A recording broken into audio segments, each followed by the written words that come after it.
You're listening to Glove Up or Shut Up on the Angry Marks Podcast Network.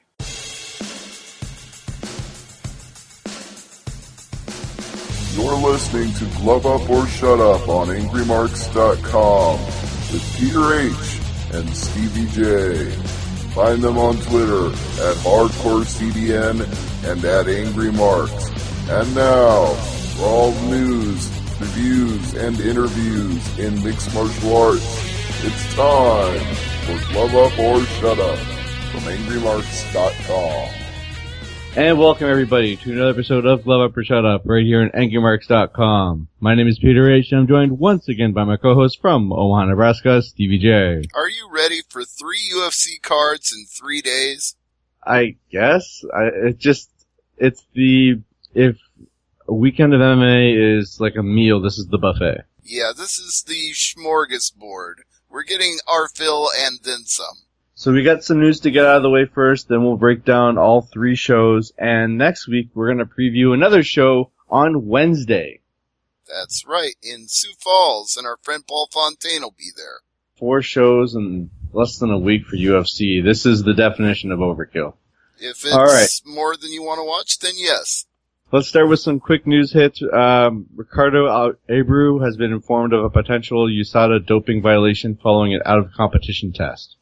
All right, well, there's really nothing to speculate on because all we know is he's been informed, so we'll just wait to see what it was. For those who don't know, he was on Tough Brazil 3, made it to the semis, and his coach was Wanderlei Silva. That's correct.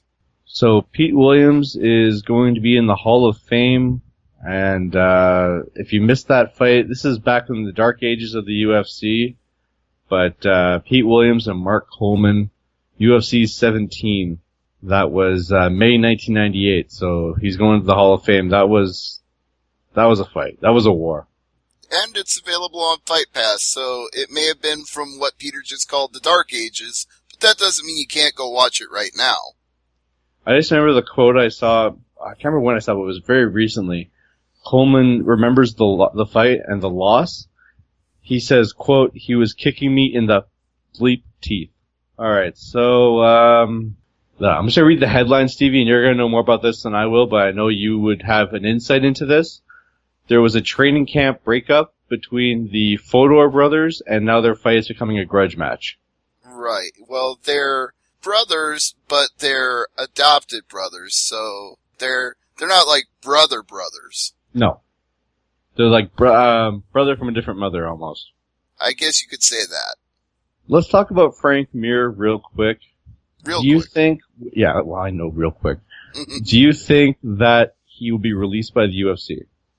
I think he'd have an emeritus role at UFC. I don't think he can be completely dismissed out of the promotion. I think there would still be some sort of role for him.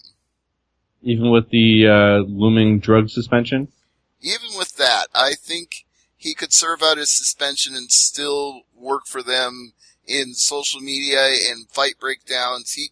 It depends on whether he's banned from being involved with fighting at all. I mean, he can't fight if he's suspended, but I don't know that means he can't do other things.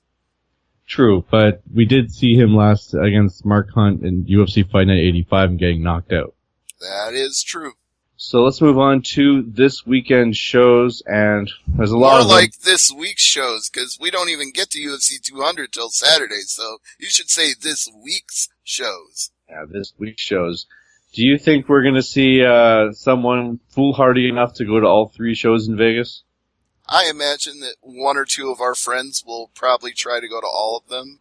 All right, so let's look at this first card here, and the main event is Rafael dos Anjos against Eddie Alvarez for the lightweight title. Now, the thing I like that's making me intrigued about this fight is Eddie Alvarez made the claim he's done 250 rounds of sparring leading up to this fight. Yeah, you didn't see this story? No, what? He says he doesn't believe there's any such thing as overtraining, and people who lose use the words overtraining as an excuse. Because no one ever gets injured in a training camp. I know. It's his own philosophy. He's entitled to it. But you and I know a lot of fighters have gotten hurt in training. We've lost a lot of fights. In fact, I just had to update a Bellator card today on MMA Mania because a guy got injured in training. So I know what I'm talking about. It happens. Who got hurt? It was the Swarm Linton Vassell. The Swarm? Yes, that's his name. I'm sorry if you're not familiar with him, but he's actually a really good fighter. No, I know the fighter, but the Swarm? I mean, that's an out there nickname. Is it really anything compared to being called, like, the Barn Cat or the Dynamine? At least the Swarm implies that you're coming from all directions with your attack. That's not such a bad nickname. When they announced him as the Barn Cat here in Ottawa, there were a few snickers in the crowd. I'm not talking the candy bar. I'm sure there were. Derek Lewis and Roy Nelson. Silverback? Nickelback? What? The Black Beast. Oh, this would be a fun show if we just did nickname battles. Yeah, well, how about we give Alan Shaban a nickname, like... Well, he's fighting undefeated Bilal Muhammad. Yeah, a guy that I've actually interviewed, a pretty nice guy.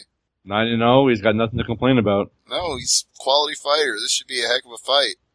Well, I mean, he's a pretty good fighter too. I mean, it is a fight night, but, you know, that's a heck of a third from the top on a fight night. You win here, you would definitely be higher on the food chain for your next fight. That is true. And Shaban, 3 out of his last 4. Speaking of quality fighters, Mitch Clark against Joseph Duffy. Formerly the only guy in like 5 years to have beaten Conor McGregor until he lost to Nate Diaz. That's a strange comparison there. Like, it's like odd, but well, the two names are definitely going to be linked for the rest of the world. Kind of the thing that made him famous was everybody could say, you know, nobody beats Conor McGregor, but this guy beat Conor McGregor at Cage Warriors 39. It was kind of the thing that he made his name from, was the fact that he had beaten Conor. Well, it's like John Jones. Who's the only guy that beat John Jones? Matt Hamill. Exactly. Of course, he got disqualified, but that's not the point. People overlook that.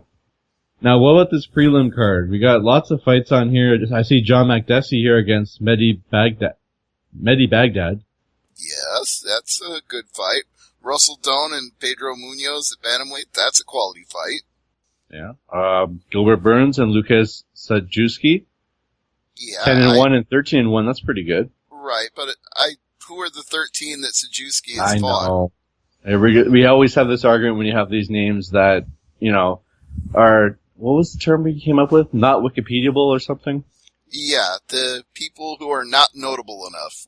Dude, his nickname is Wookie. Okay. Well, maybe that's how you pronounce the name, because I don't even remember how you pronounced it now, but maybe it's Wookie Sajewski. Maybe it kind of rhymes. We did see him last year at Fight Night 69, Joanna champion against Penne. He lost to Nick Hine 30-27 across the board. I have no memory of that fight. I'm just going to be honest. This has to be a typo because I'm seeing his age as being 46. There's no way he's 46. That's got to be a typo. I'm trying to find it on SureDog. I use 3 or 4 different searches to get my fighter information. I'm going to go with SureDog and see if they have an entry for him, and then we'll see if that age is right or not, because SureDog, in my experience, is pretty accurate. They say he's 25. Yeah, big difference. I was like, there's no way he's 40. There's got to be a freaking typo. Well, he certainly looks like a tough-ass dude. They got a good picture of him here. One fight that we should talk about is Alberto Mina, 12-0 against Mike Pyle. Damn. That is a hell of a roadblock if you're an undefeated fighter. Yeah, they don't call him Quicksand for nothing. That's another one of those nicknames I actually like. Yeah, you know, you see a fighter like that called Quicksand, you try to figure it out. By the time you do, the fight's over. I think Sean Spencer could say the same thing once he got done eating knees and elbows from him. I was trying to figure it out, and shit, fight's over. Well, Mina's nickname is Soldier of God. We have enough soldiers of God in fighting, don't we? And for those asking, no, Brock Lesnar will not come out to enter Sandman. I don't think so. No, did you hear about the deal he made with UFC? What's that? Oh, yeah, he comes out to his WWE music. Please let Heyman come with him down that aisle. No, Heyman already said he's not going to. Oh, really? Oh, that's too bad. He said, what am I going to do? Am I going to stand there and tell him how to get out of a rear naked choke? Am I going to tell him when to dive for the legs? Am I going to tell him when to throw a punch? There's nothing I can tell him, so I don't need to be there. He could throw a suplex and be like, 1! Yeah, that's Two that. wrestling? No, Brock needs actual people in his corner who can actually offer him fight advice. And Heyman admits that as smart as he is, he's not that man. Fair enough. He should be at cage side though, or like in the first row or something at least. You don't think he's got a comp? You're kidding yourself. He'll be there somewhere. He's just not cornering him. But do you show him on camera? That depends on if they discussed it ahead of time. Alright, so those are all the fights I have my eye on this card. What about you? I'm just gonna say that's all, cause we got so many cards to talk about. We gotta keep going. Alright, let's talk about Tough 23 finale, Team Joanna against Team Claudia. Now, we should note that there are a couple of fights to be determined because when we're taping this, because of how busy this week is, the final episode of this season of The Ultimate Fighter has not aired. As of right now, as of this recording, it's Andrew Sanchez against the dreaded TBA. Mm-hmm. And Amanda Bobby Cooper against TBA. Right, so the other half of those brackets has yet to be filled. When we break down this main event, women's strawweight title, Claudia against Joanna. A rematch, actually, and a very controversial one if you've been watching this season of The Ultimate Fighter, because there is legitimate bad blood between the two of them, like hatred, animosity, fierce dislike. They don't agree on damn near anything, including what happened in the last fight, because Joanna won that fight by split decision, and Gedalia has said over and over again, you didn't beat me, and I'm gonna prove it. Now, before I get your pick for this fight, Stevie, we didn't get your pick for the main event of the fight night the day before between Rafael Dos Anjos and Eddie Alvarez. What's your pick? Let's start with you. I'm going with the champ. Right. I hate to say it, decision. Are you basing that on the odds? Are you basing that on Eddie Alvarez overtraining? What is your rationale? Yeah, I think Dos Anjos is going to come in with a far superior game plan and will grind out a victory, a good way to grind out a victory, unlike Ben Askren. He's going to actually work for those rounds, not just outpoint him. Well, the odds makers tend to agree with you because Dos Anjos is minus 345, Eddie Alvarez plus 285, so I'm going to lean with you and the odds makers and go with Dos Anjos. Alright, so what about the one here for Team Joanna and Team Claudia? I don't know if we can draw any conclusions about their first fight because it's been a couple years now. We don't know that they're really the same fighter they both were back then. But we do know that Joanna is undefeated, and we do know that she's overcome adversity in some of her fights, like the Valerie Letourneau fight. We all thought that was going to be a cakewalk, and that went the whole 5 rounds, and that was a tough fight for her. And I think to me that fight actually showed she has the heart of a champion when the unexpected challenger proves to be a much more worthy adversary than first thought. I'm going to go with Claudia. So you think she won the first fight, or do you just think she's better now? I think she edges this fight out. Maybe a late stoppage in round 4. I think it doesn't go distance. I think like with a minute left, Claudia will hit like another gear and just catch Joanna off guard,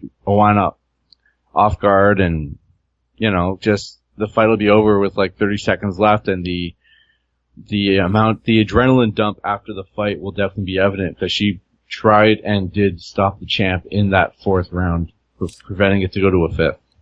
I'm gonna go ahead and favor the champ to retain, but that hasn't boded very well for me in the past, so I'm not saying it's going to do well this year. In fact, if you look at my record of picking champions to retain this year, it's pretty spotty, but I just have this feeling that Joanna Champion, being the striker that she is, and being how fiercely determined she is to prove the point to Gedalia that she really did win that first fight, I don't care that the odds makers have it as a coin flip, because they have the champ as minus 130 and the challenger plus 110.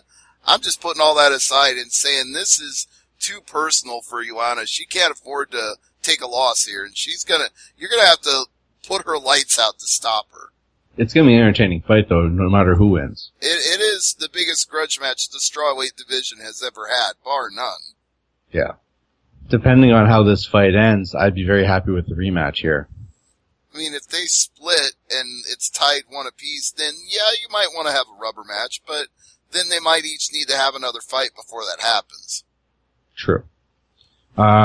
Let's talk about a fighter that you know pretty well. Will Brooks fights Ross Pearson. Yes, Will Brooks, and it's funny you mention that because I was just looking up the odds on him. He is the minus 360 favorite over Ross the Real Deal Pearson. Minus 360. Yep, and Pearson is plus 300. And if you saw the way Will Brooks fights in Bellator, he is the former Bellator lightweight champion, you wouldn't have a problem agreeing with these odds because he is incredibly durable, incredibly tough, hits like a mofo, got great wrestling ability, and almost no holes in his game. He's only been knocked out in a fight once. So if Pearson knocks him out, he can say, welcome to the UFC? Of course he can, but as I said when we last discussed the possibility of this fight, I don't think Pearson is the fighter that he used to be. No. You know, you look at his record, it's win-loss, win-loss, win-loss, win-loss, win-loss. There's no consistency to this guy whatsoever, and he's losing winnable fights. He should be able to beat Diego Sanchez and Ali Kenta and Evan Dunham, and he's not. So, I just don't feel that Pearson is a dominant opponent who's going to present. He's not going to be a cakewalk for Brooks, but I feel like right now where they're at in their respective careers, Brooks is on another level, and Pearson is just kind of flatlined. Could this be his swan song in the UFC? No, he'd have to lose 2 or 3 in a row for him to really have a swan song. I mean, he is the Ultimate Fighter 9 winner, so unless he just completely shits the bed, they're going to keep him around. True. Now, do you remember his only loss for Will Brooks? Yeah, it was a guy that I've interviewed a few times now, Saad Awad. Do you remember what the main event was on that card? Off the top of my head, no. I just remember that Awad knocked him out. Did in 43 seconds back at Bellator 91, Mpumbu and Bay. Oh, that's right. Man, those are the glory days of Bellator. If you say so. Well, I just miss the Vey and that style. You know what I mean? Like, there's something to be said about those fights compared to today. You're just reminiscing fondly about tournaments, aren't you? A little bit. Just a little bit. I still say we're better off without him. Dohoi Choi against Thiago Tavares. All right. Let's see what the Vegas odds are on that. Doho Choi is minus 235. Tavares plus 195. I'm expecting big odds for this next one. Andrew Holbrook and Joaquim Silva. Holbrook is plus 110. Silva is minus 130. Both are undefeated. Someone's getting the L here. Yeah, that's why it's a coin flip with the odds makers. Here's a fight that's very interesting for me is Gray Maynard and Fernando Bruno. Odds makers have that minus 165 for the bully and plus 145 for Bruno. And just looking here, is there anything else on this prelim card that catches your eye, or should we move on? What about Cesar Mutanch versus Anthony Smith? Yeah, that's a fight that, That's a coin flip with the odds makers. Mutanch is actually the underdog here. He's plus 125. It has potential to be a slobber knocker, but, I mean, there's so many fights this weekend I could say that about. Anton Zafar and Li Jingliang should be good. Yeah, I suspect that'll be a good fight. John Morega and Matthew Smith. I mean, there's not a bad fight on this card. I mean, Jake Matthews and Kevin Lee? Come on. And that's Fight Pass. That's exactly my point. That's a Fight Pass fight. This is a very solid card, and there are 2 fights that we don't even know about yet. Exactly. But, we're being sure on these fights for a reason because we gotta talk about the big UFC 200 show. Absolutely. The crowning jewel, July 9th, 2016, the T-Mobile Arena. It's gonna be the first big UFC card in that brand new venue. And for casual fans of the sport, this is the UFC's WrestleMania. Simple as that. Well, they made the 100 card into a really big deal, and coincidentally, guess who was on that card? George St. Pierre. Well, yeah, but that's not what I meant. John Jones. No, that's not what I meant. Who? Brock Lesnar. John Jones, Daniel Cormier, that's your main event, but everybody I know is talking about Brock Lesnar. Well, it's the most fascinating story of the year in sports. He's not fought for years now, and just on a whim, because he had the option in his WWE contract, or he arm wrestled Vince into letting him do it, one or the other, who knows. Do you believe that story? I'm not saying I do. You're not letting me finish. Okay. The point is, it doesn't matter how the deal got done. The fact that it got done and WWE signed off on it and Brock Lesnar is doing it, it's a fascinating story. The fact that this guy wants to come out of MMA retirement and prove whatever he can prove to himself, because he feels like diverticulitis robbed him of his best years, and now he's got the chance to prove that now that he's healthy, he can do what he could have done all the way back then. Do you think he's made the most of what little fight experience he has? I think he's probably done everything humanly possible to get ready for this fight. And I do mean humanly, because he's been tested more than any athlete on earth. So if he was doing anything inhuman, we would have known about it by now. In perspective, though, if he wins this fight, someone asked me, do you think he'll be in the UFC Hall of Fame? I'm like, I don't think he's Hall of Fame worthy. He's only had, if you include this upcoming fight, 9 fights in UFC. On the other hand, he is the former UFC heavyweight champion, and he beat Randy Couture, so there is something to be said. And looking at his opponent, oh man, that's a guy who could definitely knock Brock out. That is the reason these odds are so close, is some people just want to believe in Brock Lesnar just because he's the former champion, just because he is a physical freak of nature to look at, just because we know that he is an incredible athlete. People want to base that as a reason for him winning, but he hasn't fought in years. The last guy he fought, Alistair Overeem, whether you agree with some of his human or inhuman abilities based on questionable testing in the past, there is the fact that he did get destroyed by Overeem and hasn't been back since. Whereas Hunt, he's won some, he's lost some, but he's been around and active this whole time. And I said it before on last week's show, he's got that one punch, stop a rhino in its tracks type of power. Hunt, whether you think he looks impressive, you might be fooled, your eyes might deceive you. Take a look at his arms. That man's packing some muscle. And when he connects, it's gonna hurt.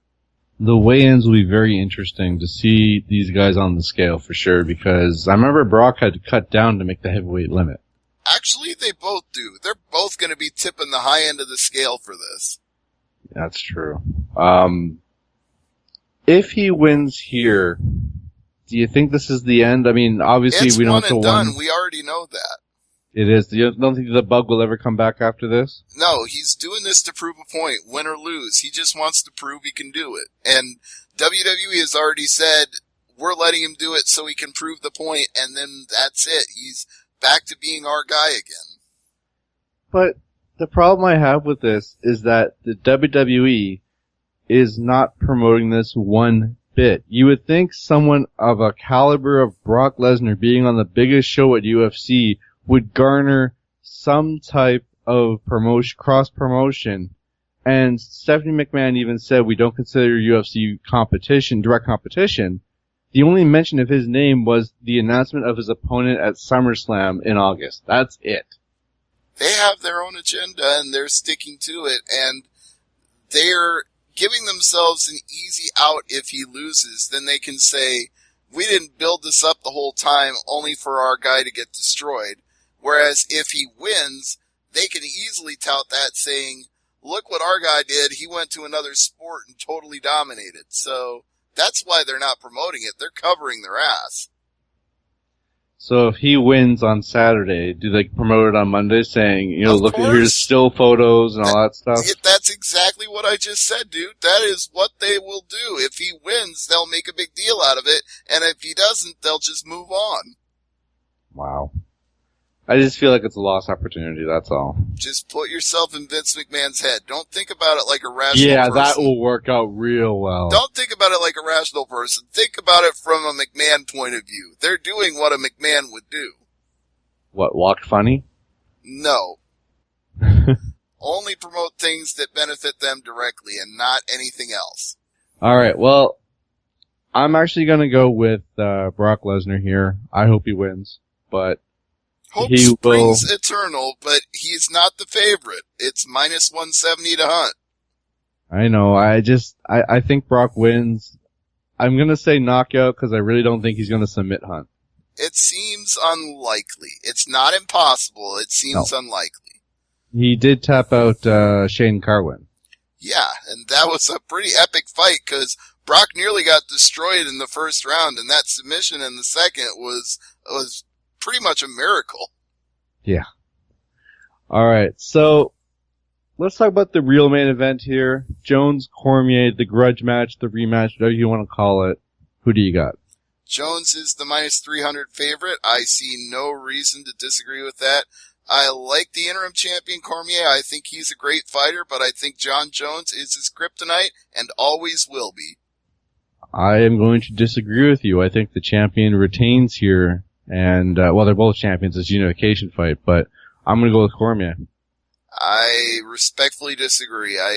Again, this is not based on anything about Cormier other than the fact that there's always one guy that always gives the other guy fits. That's true in every sport. I'll even go you one further. They fight again. I say a third fight. They're gonna have an epic war at UFC 200. Cormier retains. Probably by judge's decision, and we're going to get a third fight to end the war, so to speak. I, again, respectfully disagree because I think John Jones, barring his obvious problems, which we've discussed till we're blue in the face on this show, I think barring his obvious problems, he is the greatest UFC fighter that has come along in the last 10 years. And there was a story out this week that John Jones doesn't consider himself the best pound for pound right now. It's Mighty Mouse.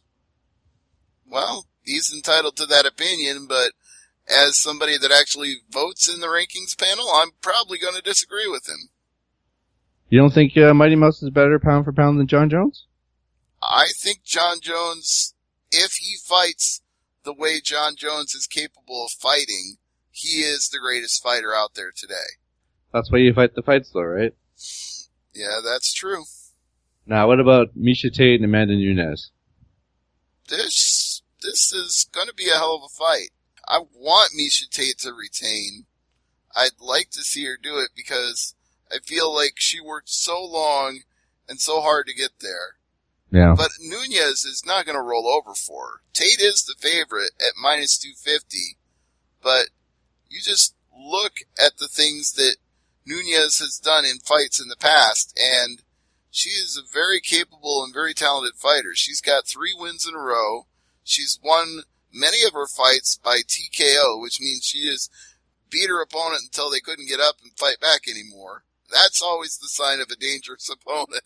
It's not just necessarily having knockout power, but being able to overwhelm you and destroy you on the ground, or give you such a devastating leg injury that you can't continue, which happened to Shayna Baszler.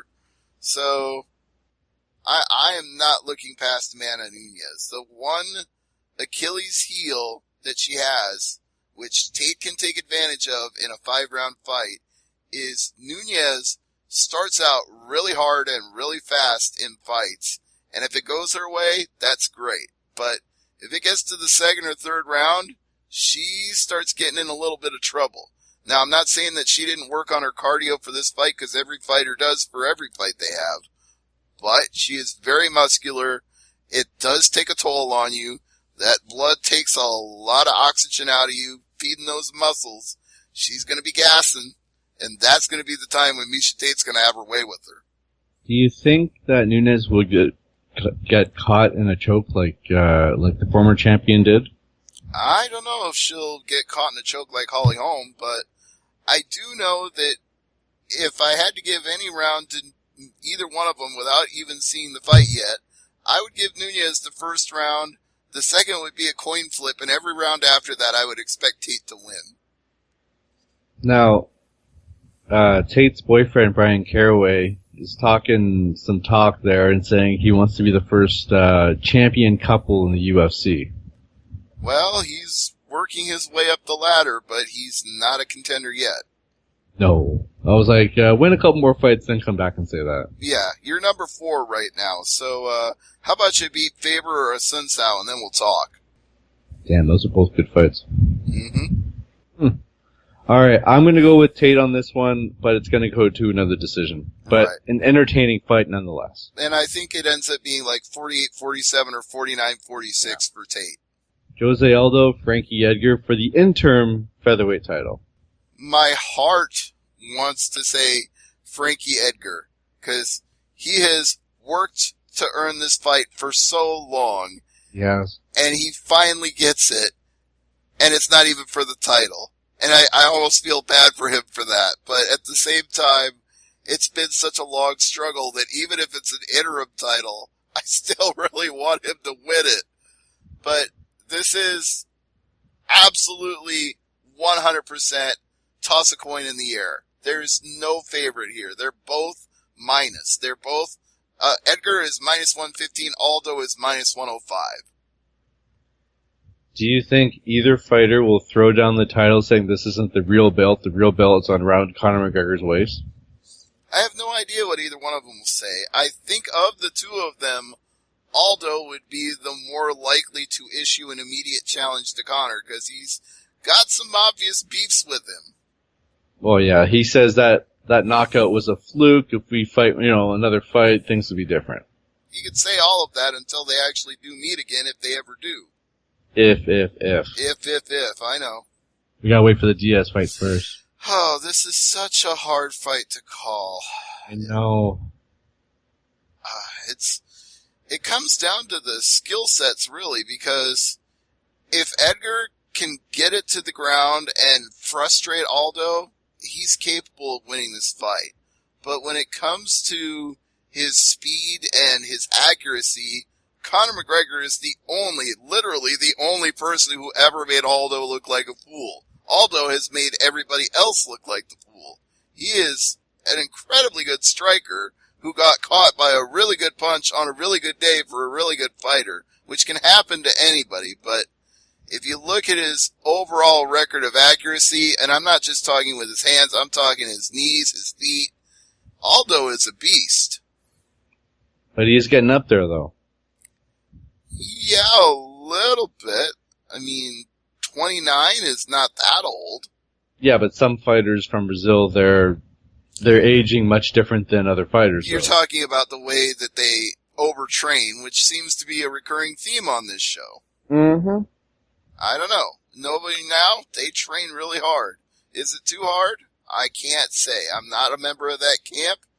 All I know is that, as I already said, up until Conor McGregor, nobody made Aldo look bad. And I do mean nobody. True. So, it's very, very, very hard for me to doubt Aldo. But Edgar, besides the fact that he's got a tremendous grappling ability and can take almost anybody in the weight class to the ground and just have his way with them there, we've also seen him really develop some power and accuracy with his hands. What he did to Chad Mendes was worthy of getting a title shot. The way he just one punch drilled him, that was that stop a rhino in its tracks type punch, and he nailed Mendes with it. I'm gonna go with Aldo, but as you said before, Stevie, when it comes to Edgar, I wouldn't be surprised if he wins.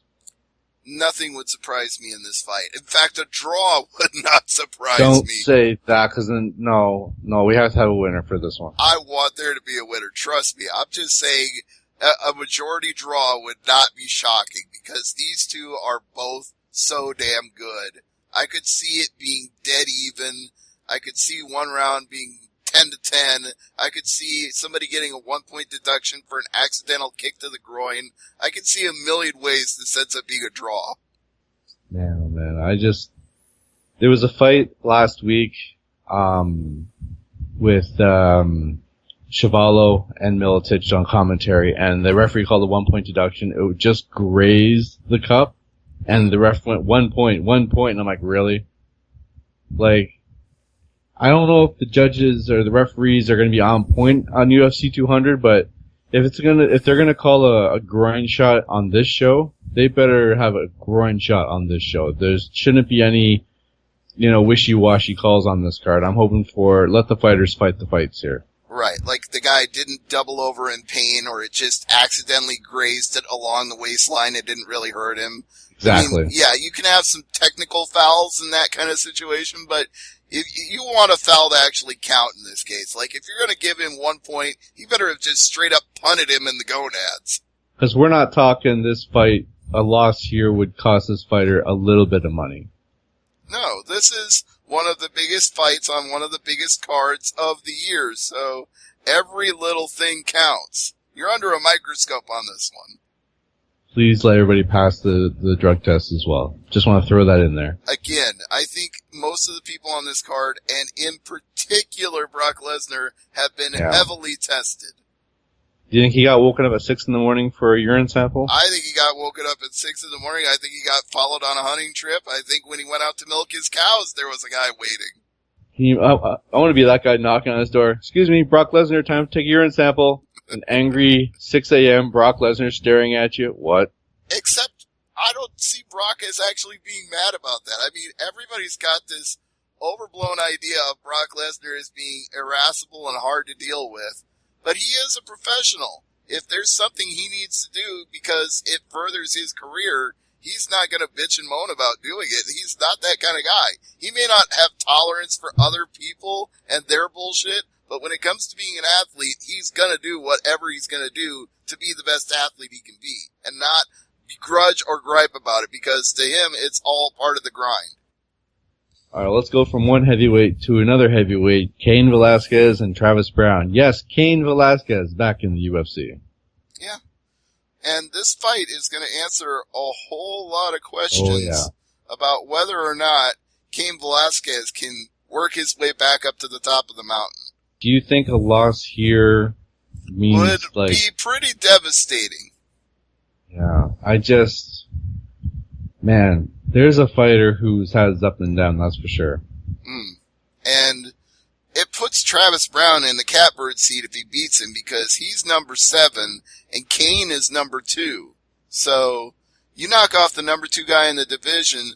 Not only does that raise some questions about whether Cain is capable at this point of getting back to the top, but it immediately rockets another guy right up there. Now, with this being the biggest show of the year, with title fight after title fight after title fight, and Travis Brown on this card, do we see Ronda Rousey in Brown's corner? I don't know. I have no idea what the plans are right now for her, or if she even wants to be at the card. I honestly have not heard anything and can't even speculate. I just think you have her there in the corner for Brown, and then you have her cage side watching the Tate Nunes fight. I have no idea. I'm with you on why you would do it, but I don't know if they will. Now let's talk about this whole... Well, wait a minute. What's your prediction on Velasquez and Brown? Oh, I got Velasquez. A little bit reluctantly, but yes, he is the minus 290 favorite. Brown is plus 245. If this is the Cain of old, no problem. He can outwork Brown. He can outlast him. He's got the better wrestling game, but Brown does have great striking ability. Mm-hmm. No, he does for sure, but I was gonna throw it to our ho-hum prelim card here, because not much big fights on this one, Stevie. Come on now. Jeez, no, not at all. Holy crap. I mean, you got Johnny Hendricks and Kelvin Gastelum on the prelims. That's how big this card is. You got TJ Dillashaw and Rafael Assunção in a definite next contender for the bantamweight title. Zingano and Pena. Really? On a prelim card? Come on. It's Sage Northcutt on the prelims. Yeah? There's your opening fight of any pay-per-view. But you ever see, at the weigh-ins, the Q&A and the weigh-ins for the UFC show here in Ottawa, they played the Looking for a Fight episode with, Dana White and his crew going to Houston. And Northcutt's there at one of the big fight they go to, like the big show.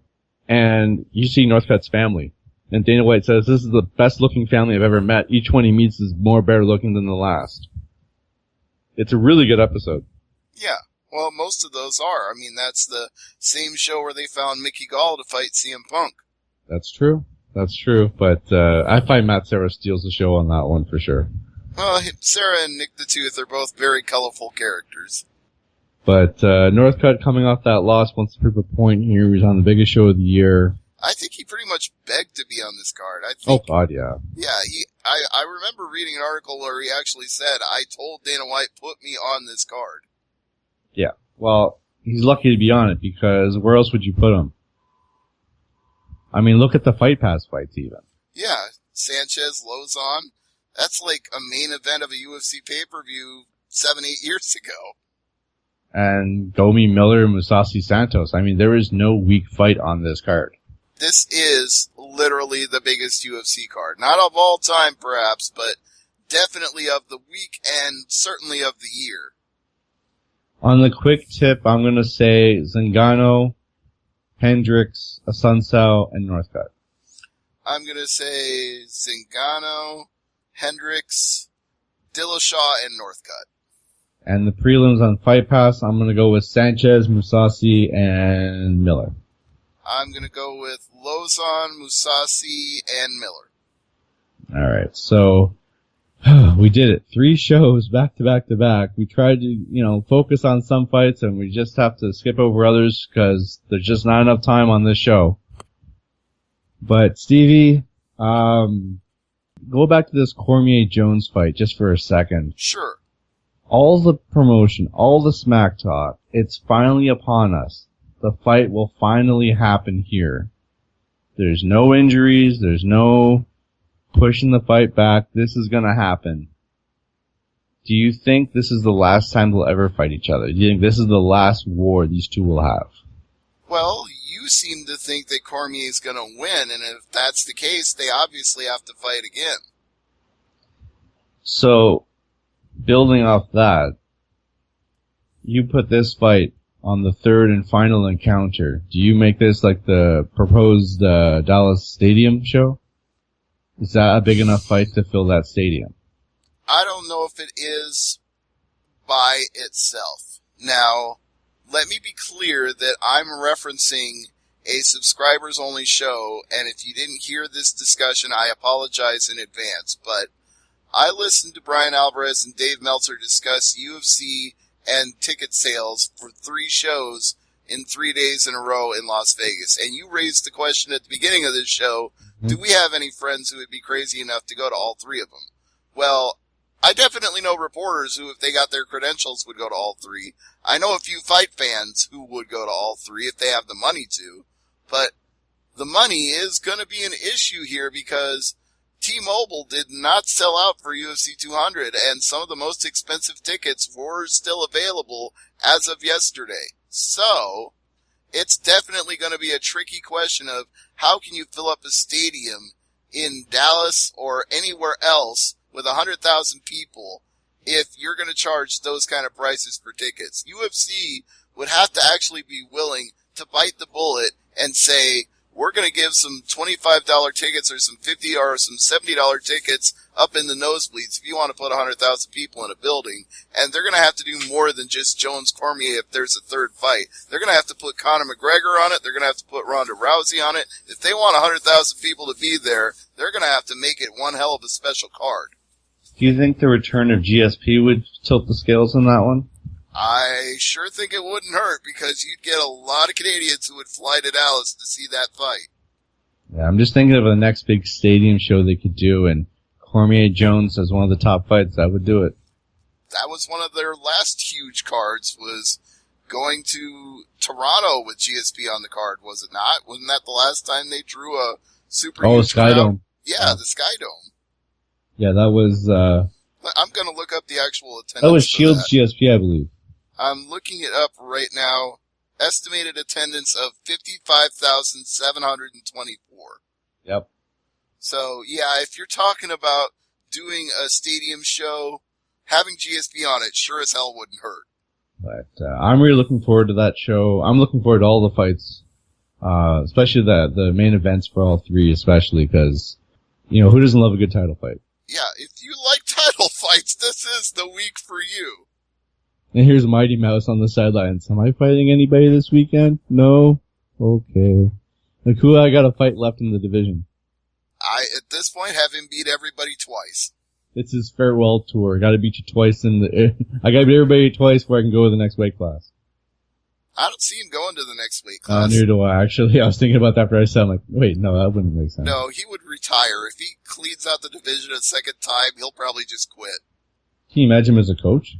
Yeah, I mean, I could see him spending the rest of his time coaching, because at that point, what else would he have to prove? He'd be like, I'm undefeated at this weight class, I've been the champ, nobody ever beat me, I retire, here's your belt back, and now I'm gonna coach other fighters. No, keep it. Have it on the wall of your gym. Well, you don't think they wouldn't give him one to keep on the wall? I'm of course sure they would, but I'm talking about the physical act of presenting it back to Dana White or whoever's in charge at the time and saying, you can crown a new champ, but they'll still give him one to put in his trophy case.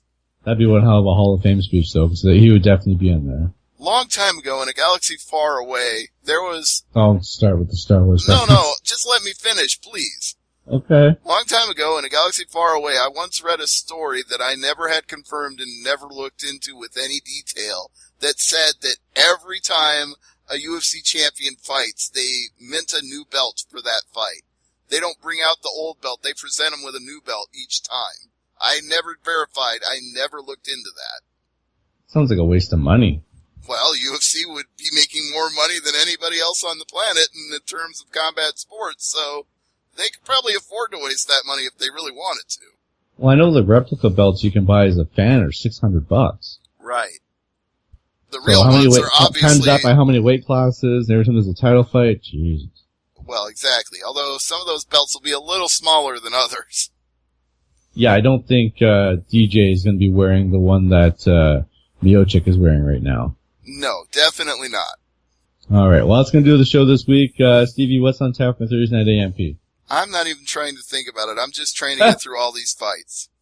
All right, well, you've got Battleground coming up. I'm sure you'll talk TNA, the final deletion. Matt Hardy actually inserted himself into the UFC news today. No. Yes, he did. I'm surprised you didn't bring it up. No, what did he do now? He said, eat another grape? No, he said CM Punk will be deleted by Mickey Gall. Wow. I don't know what to say. Like, that's... Pretty bold prediction on his part. Yeah, I think he's trying to get attention. That's all that is. But what a statement, though. Jeez. Right, but at the same time, if it's trying to get attention, it worked. It got mine. Absolutely. All right, well, shout out to Joe Myers, big fan of the show, and Stevie, I hope you had a great July 4th weekend there. Yeah, shout out to Joe, too. I really like that guy. He's a great member of the big, broad family that I keep referring to of all us crazy fight fans and wrestling fans. And Joe, this one's for you, buddy. Happy 4th of July. Happy Independence Day. You're one of the most patriotic guys I know, and you had to love it. Absolutely. Well, for Stevie J, I'm Peter H, the Hardcore Canadian. Thanks for listening, and as I always say, never leave it to the judges. Good night, everybody.